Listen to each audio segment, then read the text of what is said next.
Hello guys, magandang araw sa inyo. So nandito ulit ako sa Bike Imus Cavite. So for this video naman po, yan. After mga ilang taon, 3 years ba?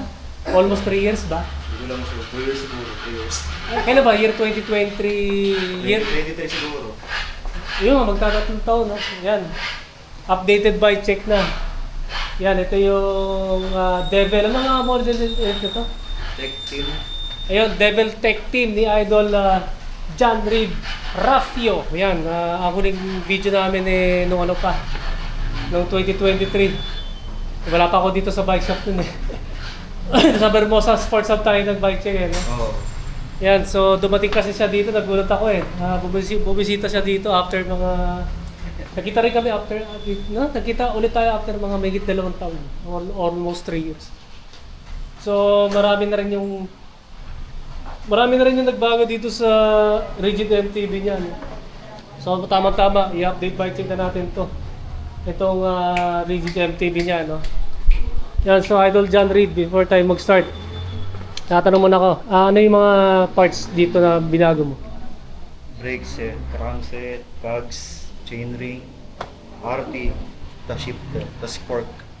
Oo nga, no? Ito yung una ko nakita, ibang-iba na eh. Tapos yung gulong yan. Ay, yung gulong, no? Mas Mhm. roto, tama. So, kailan mo ba na-upgrade na ganito yung itsura ngayon? Tagal na rin, kasi yung tingko 2022, yung ano ito. Tapos nagtuloy-tuloy na, may kailangan din kasi kailangan baguhin. Mm. Kaya kailangan. Bali, saan mo pala na ilong ride na to so far? Kanina, nag-long ride kami sa Sampaloc. Gagaling mo lang pala dun eh. No? medyo nas pagpa. Oo nga eh. Bali, yung ibang mga rides niya dati. Ano na kami, nakapag repal na kami. Tapos Taal Loop. Tapos Kabyang. Kaibiyang. Kaso nga lang doon sa Repbal, bawalan dumaan doon sa may papuntang Marcos Mansion eh. No? Bawal na eh. Dati pwede. Bali yung muling punta ko doon, bali pangalawang beses ko yun. Pero ngayon, wala. Oo eh. Kaya di ko na maulit yung dati kong Repbal kasi one and only lang yun eh. Nung nagsara, sabi ko, di na ako makakabalik yata doon. ito nga yung general background sa kanyang Rigid MTB. So, mag-start na tayo dito sa kanyang XC Harten mountain bike frame na Devil Tech Team na, may unang version, pangalawang version? Unang version yan. Pero ito, pag silver yung decals, Oo. galing sa build bike. Yung isang version nito, ganitong kulay, black yung decals. Yun yung frame lang binibenta. Galing to sa build bike. Devil Tech Team na unang version galing sa build bike. Yung aluminum to, no? Ang particular size ito, nakalagay dyan, size medium or size 17. Tapered yung head tube, yan full internal cable routing. Ang BSA threaded na bottom bracket shell, pang 31.6 na. 30.9. 9. 30.9. Yan pang 30.9 mm diameter na seat post na true axle, no? Boost type. Boost na true axle, then ang disc brake caliper mount naman yan ay post mount. Ito yung sa rigid fork, no? Lit ng clearance eh, dun sa gulong mo, no? Pero kahubog ng Konseblo, pero hindi Konseblo to kasi to nakita ko to sa Shopee. Ito yung 26er type. Ano nga ulit yung Vici. Vici? Vici. May dalawa kasing klase yan eh. Yung isa enhance yata yun. Ganito. Yung isa Vici, ito yun. Yung Vici, yung spelling nun parang Richie eh, na pinalitan lang ng na letter V eh. Yan. Vici ito na 26er na suspension corrected. Na carbon fiber rigid fork. Yan, kamukha ng Konseblo na pinaikli. Yan. So, yun, tingnan natin yung clearance nito mamaya, no. Then, tapered yung steerer tube. Di ko lang alam kung anong klaseng carbon fiber to eh. Kung anong tore ito, no. Then, true axle na boost na. Na wrap out din ng disc brake caliper mount din naman yan ay post mount. Sa cockpit naman, ang alam ko, natatanda ko pa, ito pa rin yung manibela mo, di ba?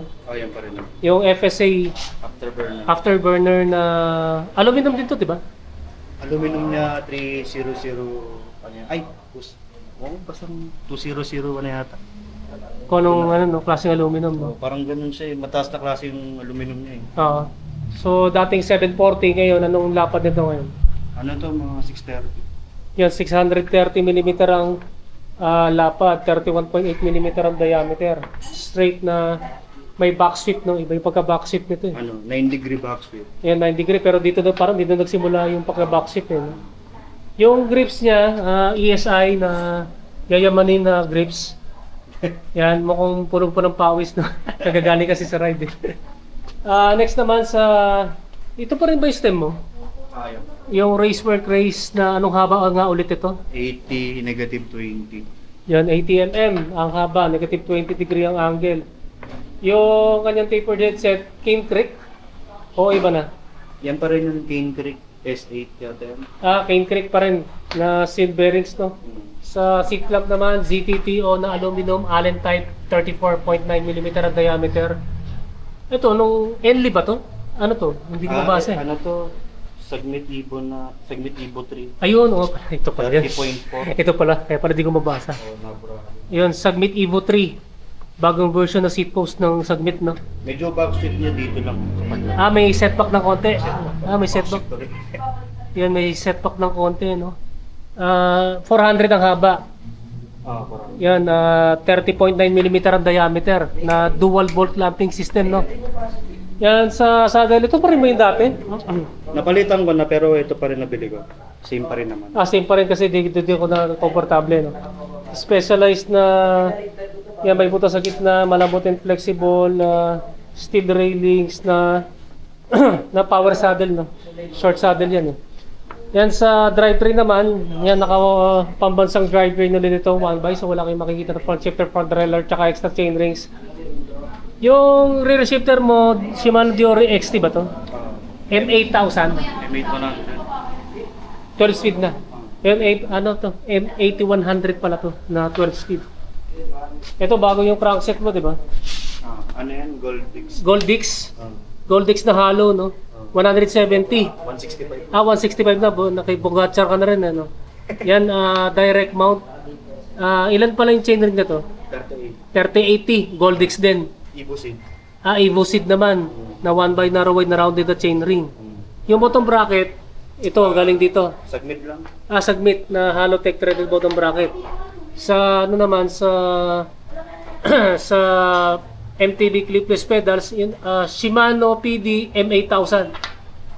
Tama ba? Next. Diore XT pala to. M8000.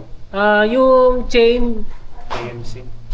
X12. yun, KMC X12 na 12 speed. Ganda yung sprocket mo, no? Pang ano, magana sprocket to eh. Anong brand nga ulit ito? Sunshine SZ. Sunshine SC 1151. 1151. Yun, 1151 na 12 speed. Then yung kanyang RD, Shimano Diore XT M8100 din, ano? Pero ba ano, iba yung RD cage, no, tsaka pulley. Ano, pop no yung pulley. Po, to. Cage yung Garbarok yung pulley cage. Garbarok, tapos Pobno. Ano yung performance difference dito nung nagpalit ka? Mas maganda siya yung pedal eh. Tsaka mas maganda yung shifting niya. Mas improve na yung shifting tsaka yung mas maganda yung pedal. Oh. Yan, so ito nga yung sa drivetrain setup na kanyang Develtech team, no? Sa wheelset naman, yan, ito yung kanyang gulong Chaoyang Phantom Speed. Yan, Chaoyang Phantom Speed na 29 by 2.2. Yan, foldable, no? Pero ito, tubeless ready ba yan? Hindi ko lang siya, hindi ko na-check masyado sa ano. Pero mamaya check ko. Yan, so i-clearance check natin dito, ano? Yan, yan, sakto lang. Pero yung gilid dito sa main knobs, may lit eh. Mga siguro lagpas lang ng 2mm. Yan, lagpas lang ng 2mm dito. Pero dito medyo ano pa, okay pa. Mga siguro mga 10mm. Yan. At saka since na yung frame nito, maikli lang yung rear triangle. Although na 29er to, yan, lit na clearance. Alit na clearance eh. Tanong nga ako lagi kung 27 daw yun. Parang katulad yung kay Mark Van Dino ng Moso niya, ganyan din yung design. Maikli lang yung rear triangle eh. Yan yung yung clearance check niya, no. Sa ano yung rims mo, pre? Ano yan? Wayneman. Wayneman U32TL.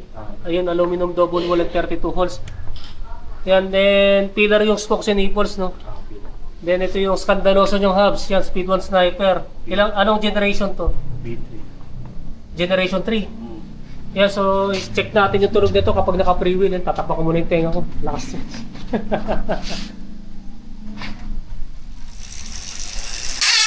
Ayun na.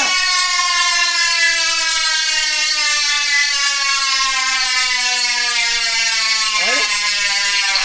Sakit sa tenga. Ayan, ayun yung tunog ng Speed 1 Sniper V3 hubs kapag naka-free wheel.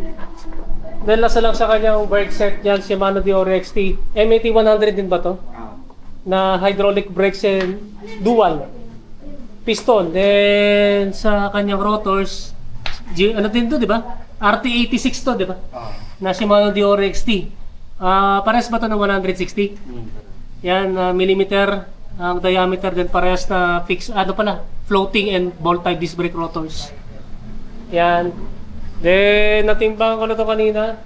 11.49 kg. Yan, yung bike na to. Ano ba, natatanda mo yung dating timbang na 12. may 12 dati. No? Ayun, nag-improve na yung timbang nito. 11.49. Yan, so, idol, magkano pala yung total cost nito ngayon? Naalala ko may nagkikritik to sa presyo mo eh. Wala, di naman nila kasi di naman sila bumili. Pero ngayon, magkano ito? Since nag-downgrade ako sa galing ako Jory kasi di ba? Hmm. Ito, bumaba lang talaga yung presyo na ko. Pero ito lang talaga nagmahal. Hmm. Mga ano nga, hindi ko 70 plus pa rin. 70 plus pa rin. Ano? Magkano mga dati? 70 plus din yun. Ano yun, mali lang installation ko nun. Ah. Pero tingin ko masa, ano lang yun, mga 50 plus din. 50 plus dati. Ngayon 70 plus na. Dahil sa... Ano ba ang pinakamalaking factor kung bakit tumaas yung presyo? Ito, sa Shoptas ito mismo eh. Ito. Nga pala, nagano ka ng Dior XT, no? Ito pa yung port pa. Ito, yung iba online pero ito, sa shop to. Hmm. Tapos the rest. And then, Tsaka yung Speed 1 Sniper sa shop din yan, eh. Ayun. May over 70k, no? Yung total estimated ko. So, yun nga. Ito nga yung kanyang pogi-pogi na mas pilogi na ngayon, no? Na Devil Tech Team 1. Rigid MTB ni Idol John Reed Raffio. So, kung meron kita ng regarding sa kanyang Rigid MTB, comment na lang ninyo sa comment section down below. Sakit na lang muna. Idol, mag-shoutout ka na. shoutout sa mga nauna sa akin, uwi na muna kayo. Mamaya na ako susunod. Payaw muna siya. Payaw muna ulit. Yan, so thank you pala. Yan guys, maraming salamat. Yan yung pala naman, don't forget to subscribe niya aking YouTube channel. Pakiclick na lang yung notification button. Para matapos notify kayo. Yan guys, maraming salamat sa inyo and guys, po sa inyo.